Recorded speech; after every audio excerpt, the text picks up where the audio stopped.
Nothing Personal starts in 30 seconds.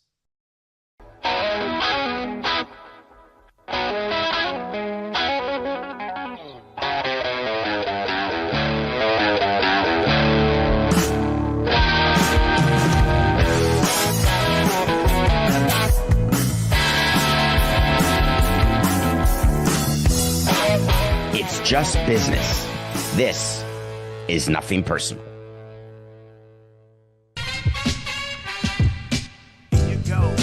Here you go.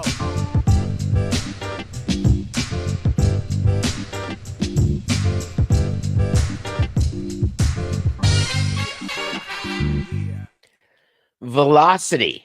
That's the Nothing Personal word of the day. It is Thursday, March 13th, 2025. Today's episode is brought to you by DraftKings. DraftKings, the crown is yours. Velocity. We're all searching for it. We want our kids to have it. Throw as hard as you can, as young as you can do it. Get yourself drafted. Lie about your age. Let's get a different birth certificate. Let's change places with someone.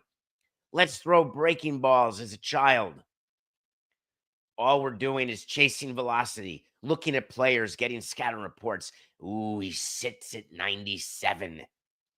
We get so enthralled with it. And what velocity tends to do is lead to injury. Jacob deGrom is one of the great examples of a pitcher who clearly had a stretch as one of the, if not the best pitcher in all of Major League Baseball. When we would face Jacob deGrom, it was an L. We would plan ahead and look to see what the Mets rotation was because we wanted no part of deGrom ever. If we could manufacture any sort of schedule change to not face him in his prime, if you had to ask me the most dominant pitcher who I saw pitch against our teams over those 18 years, Jacob deGrom is in the conversation. Jacob deGrom is going to be in the top 5. Jacob deGrom is going to be talked about with Randy Johnson, with Pedro Martinez. However, Jacob deGrom has had injury issues. Injury issues that make his career seem closer to Tim Lincecum than to Nolan Ryan. Jacob deGrom, who is now being protected by the Texas Rangers and their manager, Bruce Bochy, an old school Hall of Fame manager, Bruce Bochy, who's not all that interested in hearing what the GM has to say or what the front office has to say because he's been there, done it, he's won it again. But yesterday, he did something that, as team president, you cannot allow him to do.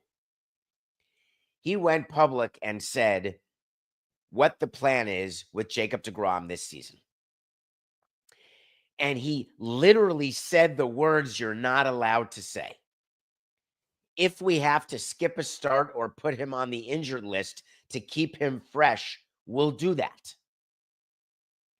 It appears that Bruce Bochy has forgotten what happened to Billy Epler and the New York Mets when Billy Epler was using the injury list as his own personal sandbox of hiding players and doing roster manipulation in a way that would bring a tear to my eye as a reminder of how you can manipulate service time, except you get service time on the injured list, but how you can manipulate roster size, roster management. And it was made very clear by Major League Baseball that that is not allowed. It was made an example when they suspended Billy Epler for 1 year, and he just resurfaced, and he's back working, I believe, inside the Brewers organization with our old friend Matt Arnold. While it is true that Jacob deGrom has had 2 Tommy John surgeries, the latest being in 2023, while it is true that Jacob deGrom is going to have to learn how to Maddox if he's going to be successful at this stage of his career, and while it is true that Jacob deGrom has acknowledged that when he talked about his own velocity, and he said that he's going to pick his spots to show the velocity, and that sitting around 92, 94 is likely going to be the deGrom of now. And the reason why Greg Maddux is a Hall of Famer and such a unicorn is that Greg Maddux was a pitcher with pinpoint command. And no matter what hitter you speak to, from Barry Bonds to David Samson, the worst hitter you could ever find, one thing that is in common is a hitter will tell you that command will beat me way more than velocity. Command is the ability to hit your spot. It's the ability to change planes. It's the ability to keep the hitter uncomfortable within the batter's box. Not many pitchers can make the transformation. What happens more often than not is when pitchers who do sit at 96 to 98 to 99 to 100, when they lose the velocity, they don't know really how to pitch and they end up out of the league. Basically, Jacob deGrom is in the middle of a 5-year, $185 million contract where he is becoming a different pitcher. And that pitcher, we have no idea whether that will be effective, impactful, in any way helpful to the Texas Rangers. What we do know about Jacob deGrom is that so far with the Texas Rangers, wait for it, he's pitched 41 innings in 2 years since he got that insane 5-year, $185 million deal that people said, Stephen Cohn, how could you not have matched that? How could you lose Jacob deGrom to the Texas Rangers? And the statement made behind closed doors was, are you kidding me? How irresponsible do you have to be to sign a player to that contract with the history that Jacob deGrom has? 41 innings over 2 years. He's embracing it, though. He said, I can pitch at that velocity, meaning around 96. It's less stress on your body. He said, you get out there and you're throwing pitches at 100, and that's a lot of stress. So he said, it's something I'm going to look into. Using it when I need it. Backing off and just trusting that I can locate the ball. I don't love hearing that out of a player. I love seeing it.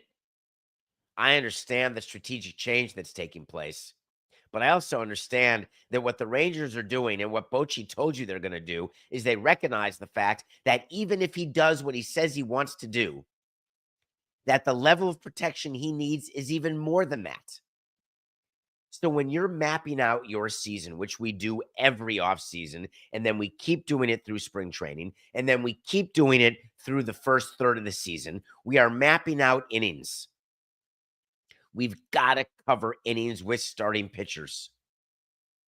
What do you think the Rangers are doing with Jacob deGrom? Where do you think they have him slotted? It is true that in the old days, although to me, the old days ought to be now, we're getting 200 innings pitched out of a workhorse starter should be an expectation, not a dream, not a fantasy. My guess is if we looked at the stats with our crack team of 1, we would find that the number of pitchers who throw 200 innings since 2000 has gone from 20 to like 3. And I'm making that up. There were 4. That's pretty darn close, Coca. It's amazing. He's got like 10 screens going, still in my ear, making a difference, Coca, every single day. 4 pitchers went 200 innings. Maybe my expectation is we go for 180, which used to be a 5th starter expectation. All right, Coca, give me 180. Let me tell you, does it go to like 20? 20 pitchers were able to pitch over 180 innings? As though that's not even 1 per club? Of course, I'm making up that number too until he yells it in my ear and I can hear exactly the number of pitchers who had 180 or more innings last year. 21. Damn, Coca. I was pretty close. Fewer than 1 per team. It's disappointing. It's just disappointing. You can't pencil in anybody to do anything anymore. Coca, I'm going to do a wait to see on Jacob deGrom. And I'm not wishing him injuries, but I'm just listening to Bruce Bochy, who clearly is going to be told by his GM. He's clearly going to be told, just stop it. Stop it. You're going to get in trouble. Chris Young, remember the 6'10" amazing president of baseball ops, is likely telling him, hey, Bruce, please, please. All right, let's make our plan for deGrom. Here it is. He's going to start fewer than 25 games this year. Understand why I'm making that an official wait to see when we tell you something's going to happen. If it does, great. If it doesn't, fine. 25 games. Do the math. For a number one starter, we calculate that we would like that pitcher to start 33 games. If you miss 8 games, that's 5 days between starts. 8 times 5 is 40. 40 is greater than 31 in the longer months. That means that you're saying if you start 25 games that you've missed over a month. I got one more for you, Coca, that I doubt that you'll be able to get this quickly. What do you think the number of starting pitchers in all of baseball who started more than 25 games? I know that's going to annoy you, Coca. You don't have to find out now. We can do it tomorrow. But 25 used to be a number that we wouldn't even consider. We'd give like a $3 million deal to a guy that we thought would get 25 starts as a number 6 starter, a 5-6, where you skip him when you can with off days. You go 4 strong and you let the 5th guy start whenever you have to, whenever you're playing 10 games in a row. And we would pencil that starter in for 25. And now it's become this number that is even rare. That's why baseball is trying to understand how to fix pitching, how to make starters go longer. There are teams that are telling you they're going to throw their pitchers more during in-between starts. There's teams that protect their pitchers and throw them less. Everybody's trying something. Baseball spent so much money studying what to do with starting pitching and their injuries because it is a problem that is as serious as the concussion problem in football. The reason the NFL has put so much money into understanding and implementing the concussion protocol is primarily the lawsuit, but secondarily, the loss of playing time and the guaranteed money that goes to players who aren't playing. Baseball's equivalent is starting pitching injuries. We will watch that develop over the course of the season, but I would suggest to you the trend is going to continue where the number of 200-inning pitchers will stay at maximum 4. The number of 180-inning pitchers will stay at maximum 21. I believe that we're still going in the wrong direction, but it will not be for lack of study or expense. I go into every spring training, and you know how I am. I'm excited for spring training, even when I went north for spring training, because you start in Miami or south when you're in Montreal. The feeling of hope, the feeling of renewal, the feeling of excitement, watching the guys get ready, watching your pitchers go from 1 inning to 2 to 3 to 4, knowing that you've lined up your rotation, the feeling the Dodgers have when Yamamoto pitched his last spring training game and woke up the next morning still okay. Such tension every time a starter has their last spring training start and you know they're lined up for the first 3 days of the season. And you just hope that they have a good final start, give you some length, and then don't get hurt or sore. Pitching to me was always the focus of my worry during the course of a spring training game. I wouldn't think much about position players because I didn't view position players as having as big a risk. Now, you get the injuries like the Francisco Alvarez gets hit in the hand, out 6 to 8 weeks. You get the hamstring, tug, pull. We're going to slow him down, start the season on the injured list. You get those every single year. I would have a piece of paper that gave me all of the top prospects in our system. And I knew, of course, our big league team perfectly. And I would always be looking at the paper and watching the game. And there were certain things I was rooting for, certain things I wasn't rooting for. When you have a superstar that gets hurt, yesterday, Bobby Witt Jr., the superstar for the Kansas City Royals, who many people, including me potentially, picks coming March 26th, including me potentially, has the possibility of playing in October. When you see him go down in a heap after being HBP, you immediately run down to the CH. The reason you run to the clubhouse is that you want to get the x-ray done as quickly as possible. You want to make sure it's just a contusion and not a fracture. And then you want to look at the player and you want to say, all right, how many at-bats do you need to be ready for the season? Because this contusion is going to have you out for a week. Is that okay? Can we start you on March 27th, or are you going to need some extra reps? Because the hitting coach, the assistant hitting coach, the GM, the assistant GM, all quality individuals, great knowledge of the game. But I want to talk to the player. I want to understand from the player. You tell me, what do you need? We would do that with players all the time. Giancarlo needed a different number of at-bats than Marcelo Zuna. There was a different feeling about what was needed to get ready for a season. And so you're doing all this math in your head, and you wonder why I a beautiful minded from time to time, because you've got all of these things circling around you. And then when you watch it happen, you don't panic. You don't freak out. You know exactly what to do. It's almost like you've rehearsed it. All right, it's Bobby Witt. Therefore, we have the following protocol. We need to understand what we're doing with him. We have this planned. We go talk to him, and then we know what we're doing. So I know that many people ask me, this happens actually more than I would imagine it would happen, because I think people project how they would be the president of a team, or how easy it is or difficult it is, whatever the case is. So many people ask, like, what is your biggest worry? Don't you worry the most about injury? Don't you worry the most about spring training injury? Do you worry the most about Tommy John? What is it that worries you the most? And I always have an answer that, for whatever reason, people are surprised by. What I've always worried about is being wrong in our evaluation of what the team is that we put together. It doesn't mean that we evaluate our team with delusion every year. Now, we may publicly say that to you, the fan, say, listen, we love our team. I don't care that we're supposed to lose a hundo. We're expecting to compete for a playoff spot, and we can't wait to add at the deadline. That's what we say. Prior to the season, we have a coming to Jesus meeting where we talk about, here's our roster. We look around at the other teams, and then we decide where we are. What I always have worried about the most year after year is, did we get that part wrong? Sometimes we did.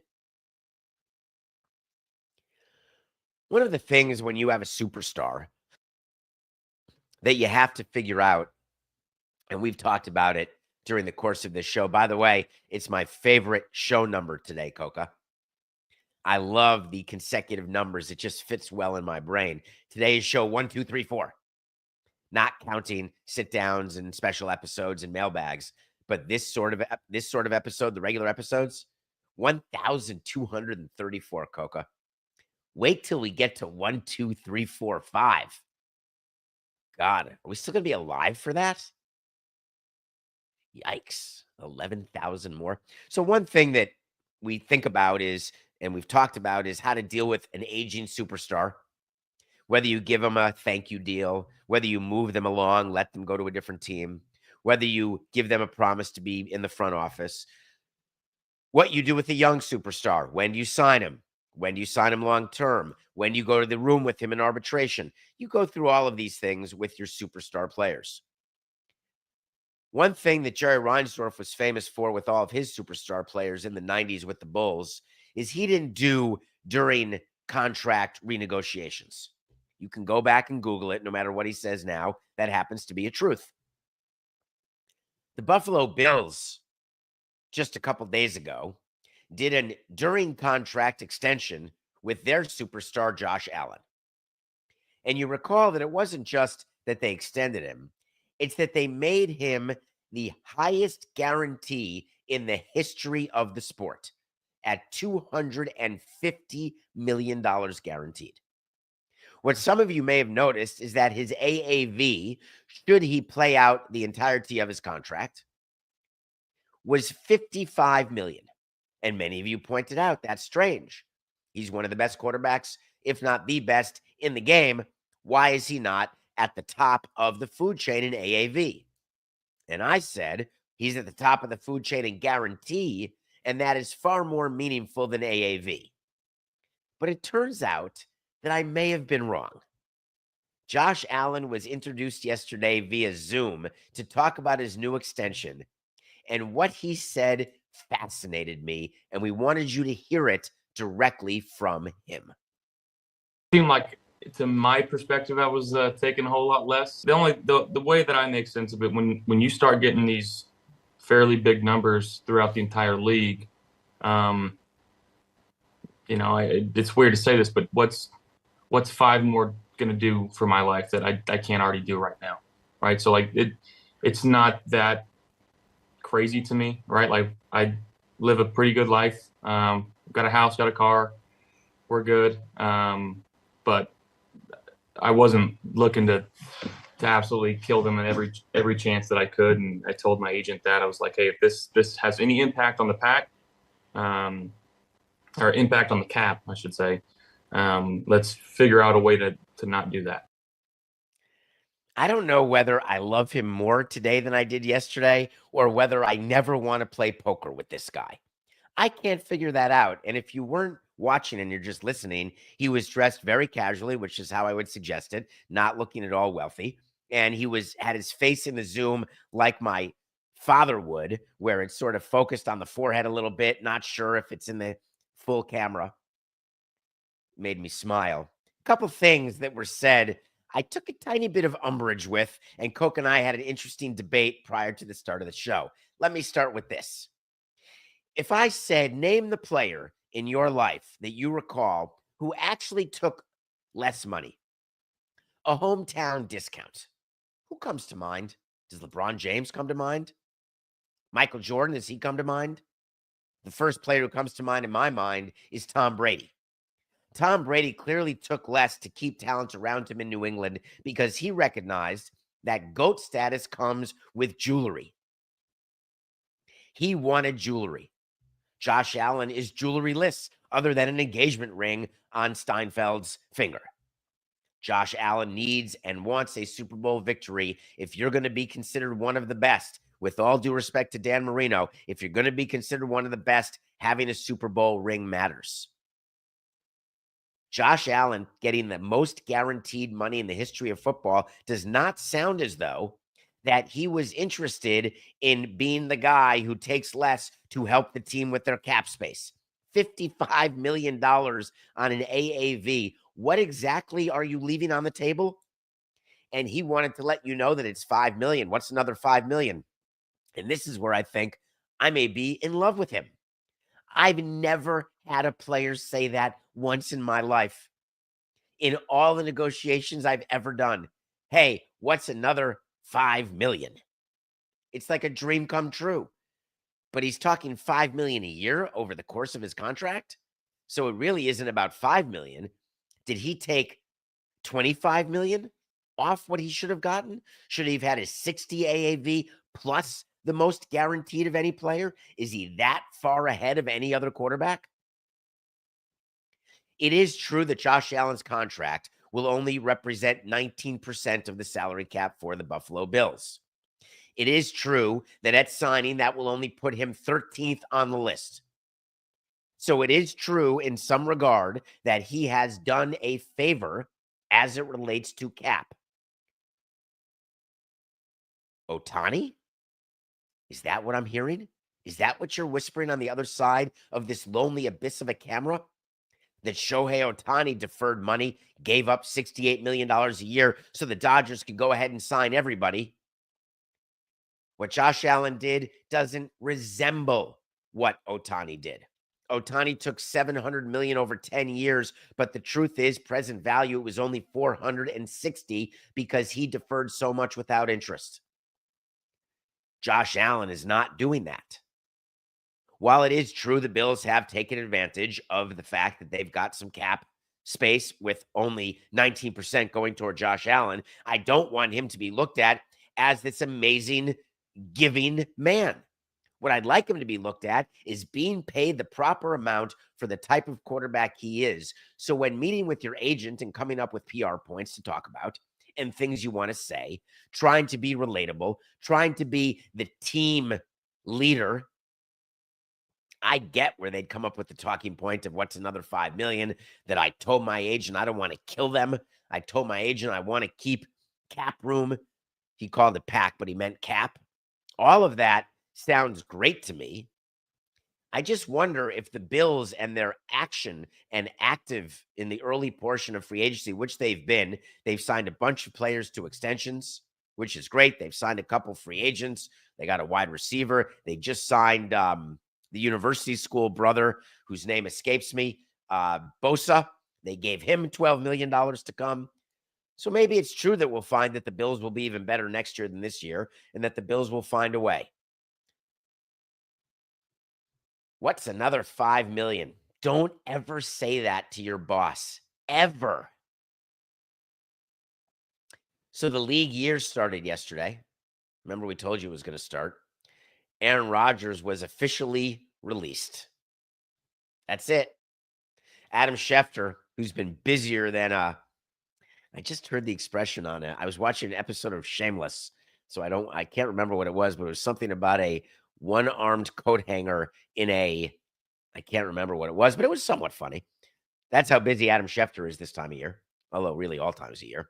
He's telling you that Aaron Rodgers is not a primary target for the Vikings. He's telling you that Russell Wilson is visiting the Browns and then the Giants. We've got a quarterback carousel going where there are openings. Cleveland, Deshaun Watson's hurt. New York, I don't think they want to go with DeVito. Pittsburgh, they've got no one to go with. Maybe Coca is on the depth chart. You got Russell Wilson looking. You have Aaron Rodgers looking. You would think that there's going to be a place for everybody. What do you think about that? You think that you go with a Russell Wilson or an Aaron Rodgers? Which direction would you go?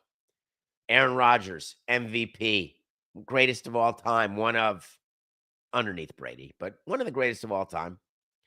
A huge amount of distraction comes with Aaron Rodgers. An equal amount comes with Russell Wilson. Lack of performance comes with both, though Rodgers, I could argue, had a better year than Wilson, though Wilson wasn't a schlepper last year with Pittsburgh. Issues throwing down the field for both. The only thing that teams are thinking about right now is, what do I have to pay to get these guys to sign? Because when you're evaluating Aaron Rodgers, where do you have him? Talk to me. Just tell me in your mind where you have him. Do you have him above Justin Fields, who got $30 million guaranteed, 2 years, $40 million from the Jets? What about Sam Darnold?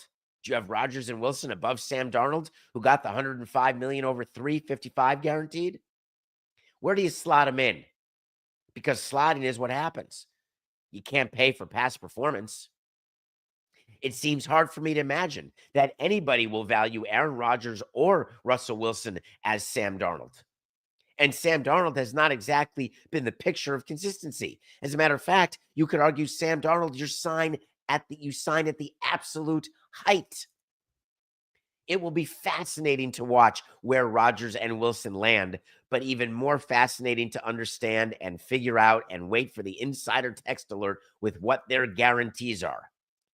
Were I to give you a wait to see, not going official here, Coco, but were I to give you a wait to see, I would say that Russell Wilson and Aaron Rodgers will both slot in under Sam Darnold in the guarantee, but we'll find out. It's not official, Coca.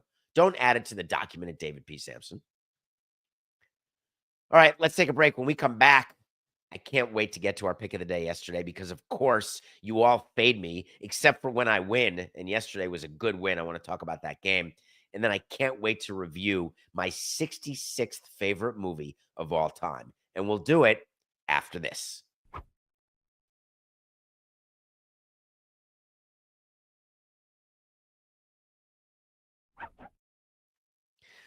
Welcome back to Nothing Personal. It is David Samson coming at you live every morning, 8 a.m. Nothing Personal with David Samson YouTube channel. If you're watching, thank you. Hit subscribe. If you're listening, thank you. Please write a review on Apple. That can't hurt. I noticed, Coca, that not many people are writing reviews anymore. Is it just me? Because we're out there competing in the world of pods now, audio and video. Coca, do rates and reviews still matter? Is that a thing? I got to call my agent and ask him. I'm not exactly positive. What I am positive about is how much I appreciate you for your time. If you're watching on the DraftKings Network, thank you. Right after me is Lebitard Show. Enjoy a solid bulk of hours from both me and Dan. Thank you for letting me review my top 100 movies, which you can find on davidsamsonpodcast.com, our website. Thank you for letting me watch Jerry Maguire again, which I did since last Thursday. Thank you, Darren Ravel, when you worked at ESPN, for sending me the actual mission statement from Jerry Maguire that he wrote at the start of the movie that I carried with me every day throughout my baseball career. After you sent it, I still have it in a drawer just over there because I don't really carry a briefcase anymore. I carry an IFB and a microphone. I wanted to give you my top 5 lines because Jerry Maguire, the reason you need to watch it if you've never seen it, it is one of the most quotable movies. I'd put it up there. I think I really would with some of the older movies that people tend to quote a lot. But here we go. Top 5. So, Coco, what just happened is I had a blank. The movie with the quotes that's old with "Will Always Have Paris." And it is hard to imagine my brain is in that place. The black and white movie, this is amazing. This is not, can you help me, Coca? Because I may want to stop the show. That I can't think of what is really known as Casablanca. Oh my God. I think I need a minute. Hold on. Hi, my name is David Samson. All right, I'm good. Thank you, Coca. Top 5 lines from Jerry Maguire. Number 5, said by Jeannie Buss's husband. It's not show friends, it's show business. Number 4. What's wrong, mommy? Says the little cute child of Renee Zellweger. And she said, first class, that's what's wrong, while she's sitting in coach on a plane. It used to be a better meal. Now it's a better life. Number 3, help me help you. I can't tell you how many times I've used that. Coco, what great sound we have. I've used the help me, help you, help me so often that it's gotten a little worn out, but not to people who I say it to, because it's a great negotiating thing. Help me help you. Number 2, there is no better line that you can give to the love of your life or to someone you'd like to be the love of your moment. You complete me. That is. And the number 1 line from Jerry Maguire, which is, to me, in the top 5 of any line of any movie ever, delivered by Academy Award-winning Cuba Gooding Jr., one that I have used numerous times while sitting with Jerry Silbowitz. Show me the money. That's really a weak. Can we do better? If we're going to go forward together, Coca, can we get better sounds, better fanfare? When we say, how many times, Coca, do you tell me, hey, David, show me the money? You're supposed to play it again at that point. No? Okay. Next week, we are going to review another movie from our top 100. And we have this random number generator that's going through each movie of the top 100. It will take 100 Thursdays of shows. And next week, what do we got, Coca? Spin the dial.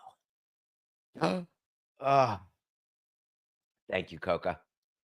I really do love my list. Stealing Home. I can't wait for you all to watch it. Please try to watch it before next week. It's with Mark Harmon and Jodie Foster.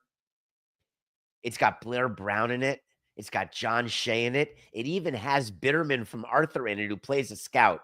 Please. And William McNamara and Harold Ramis and Andrew Silverman. Not Andrew Silverman, Jonathan Silverman from Weekend at Bernie's. Please watch Stealing Home. I can't believe it's as low as number 70 for me, Coca. That is a surprise. All right, let's go. Nothing personal pick of the day. Presented by DraftKings. The crown is yours. Today we have a big game in Milwaukee, Wisconsin, where the Luka-led Los Angeles Dodgers travel to the Giannis-led Doc Rivers-coached Milwaukee Bucks. The Lakers, with LeBron James still hurt with a groin, where we don't know whether it's 1 or 2 weeks, will try to find a way to get back in the winning column, but they're getting 6.5 points from the Bucks, who also are trying to break a losing streak. It seems too much to get 6.5 points if you are Luka, which is why I'm taking every last one of them. Could Giannis run roughshod over the slightly too small Los Angeles Williams-less Lakers? Maybe, but I'm going to bet on Luka. The nothing personal pick of the day presented by DraftKings, the Los Angeles Lakers plus 6.5 versus the Milwaukee Bucks. Our pick of the day yesterday, I hope you took it. It's hard when I'm only 21-27. I get it, but you got to stick with me. We had the Thunder on the money line. We didn't take the points against the Celtics. We said the Thunder were going to outright win the game. So I'm watching the game. It's a national TV game. I'm watching SGA. I'm watching JT. I'm watching JB. I'm watching Horford, who I keep calling Tito. I don't know why. I'll do that forever. I'm watching the Celtics basically play the type of game that makes me insane. It is the chuck and duck. They took 63 three-pointers last night. 63. Why do you think they do that? Because their analytics department has told the Celtics, we have found the key to winning. Forget attacking the rim. Who needs that nonsense in Michigas? We don't want sprained ankles. We don't want any injuries. We don't want to get to the free throw line. It's not necessary. We know that if we take more than 53-point shots in a game, we are going to win at a clip of about 758. The Celtics are 22-7 when they take more than 53-point shots. Do you know that they have a 712 winning percentage this season? Do you know that they win more when they take more than 53s? Do you know that they take more threes than anyone in basketball? This is the reigning champions. And you want to know why Adam Silver is despondent beyond repair that the game has turned into that? The game's turned into that because the analytics departments have said, this is what makes sense. It doesn't make sense to ever shoot a 17-foot shot, the mid-range jump shot, square up from the elbow. I could have done that way smoother because I used to remember that it was elbow, which is the free throw line extended, but instead I'd forgotten, but then I remembered mid-sentence. Remember that? Forget all that. When you look down, that's what you're trained to do. Watch your feet. Don't take one from inside the three-point line. Step back and take it from three. The percentage likelihood of the made shot is not small enough that it's less than the possibility of the extra point, which is why I've said to Adam Silver through this show, if you want to change your game, then make the three-point line 2 points and make a three-point line from the free throw line extended up to the current three-point line. You want to bet that there'll be more mid-level jump shots? How about making a give and go worth 3 points? Hard to argue with the Celtics when they're winning the way they do.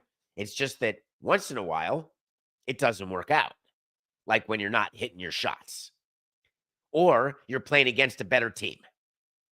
Oklahoma City didn't need to get 2.5 points. They didn't need to do anything but give points because they won, which means you got plus 140 on your money. The 63 three-point field goal attempts that the Celtics took is the third most all time. And I just was watching the game saying, they keep missing. We're going to win this. And we did. There's a team that lost yesterday, big time. The Utah Jazz. I just got back from Park City when we did some sit-downs. I don't remember when that was, Coca, but we did a bunch of shows while I was gone. And you land at Salt Lake City, and I remember being in Salt Lake City with my son, and I've gone around Salt Lake City. I happen to love Salt Lake City. And now I have a very hard time associating Salt Lake City with anything other than Dwayne Wade. Maybe it's all the years with him in Miami. Whatever the case is, Dwayne Wade is a part owner of the Utah Jazz. And I keep thinking about the flight time from Miami, even if you're flying privately, it doesn't matter, from Miami to Salt Lake City. It's not around the corner. And then I keep thinking, does he look at his team and say to himself, my God, we absolutely stink? Or does Dwayne Wade say, hey, we're failing for Flagg here. We want to try to draft Cooper. We're going to hope he's one and done at Duke. Let him win the national championship. Let's have the worst record in the league. Let's compete with the Wizards in the lottery for ping pong balls. And let's see if we can't get a superstar to build around. Because the fact is, Utah doesn't have any superstars. So how can you, as an owner, Dwayne Wade, allow your team to be fined $100,000 by the NBA for failing to make certain players available? The load management issue. Remember that the NBA is able to fine teams if they don't play in certain national games or a certain games period. Do you know that the owners of the Jazz have to pony up $100,000? Why? What's their record, Coca? The fact of the matter is that they have, under the policy, a star player, but at 15 and 51, I would view them as having no star players. Remember that if you've been an all-star the way Markkanen was in 2023, and he does not play, that is subject to league scrutiny. And what's crazy about it is that no sooner did Utah get fined by the NBA that Utah said, by the way, Markkanen's back. He'll play against the Grizzlies, which he did. Of course, they lost. I don't know. I was not interested in paying those type of fines. I was not interested in going to my owner, especially at 15 and 51, which is the equivalent in baseball of you're about 50 and 100 with 10 games to go. You're going to go to your owner and say, man, I'm sorry, but we need an extra $100K because we did something to violate the injury report. I'm going to be a lot more careful than that. Let's talk about Apple. I'm an addict. I'm an Apple addict. Apple is everywhere in my life. iPhones, iPads, iPods, iMacs. I have given myself up to the blue. I have Apple TV Plus. I am thankful for their content. To me, it is a bargain with the shows I get to watch on Apple TV Plus. I love the content. I love the store. I love the music. I love Apple Music. I'm just an Apple guy. I'm okay to admit that. When Apple cut the deal with Major League Soccer only 2+ years ago, where Major League Soccer was going to be behind the paywall and there was going to be a league digital pass that you would have to pay for to access Major League Soccer games, and they gave a piece of that to Messi when he joined Miami. I remember thinking to myself that if I were even on the edge, the prohibitive cost of getting Apple TV Plus MLS package, which was behind a further paywall, the prohibitive cost brought me from the edge of interest into the abyss of apathy. And I'm talking about me. I'm lucky. I'm fortunate. And I was not going to allocate the money to get the package. Well, here we are in year 3 of the Apple MLS deal, and you're beginning to hear Major League Soccer complain. You're beginning to hear owners chirp. It's all happening with sources off the record. But you're beginning to understand that the deal is not exactly worked out the way that MLS had intended. Because, of course, the way MLS viewed it at the time is that Don Garber cut this deal, the commissioner, and said, look, we are a league that is mature enough today to withstand the pay model. We are a league that has enough interest, that has enough superstars that we are going to be able to capture the attention and money of the people on the edge. Remember, the avid fans, when you do a study, you basically get a report back and you talk about fanfinity is the word that I like to use. Fanfinity is where a fan is on the scale of giving you their money. There are the people who go to 81 games a year. Those are people are at the edge of fanfinity. We love Bruce and Sue.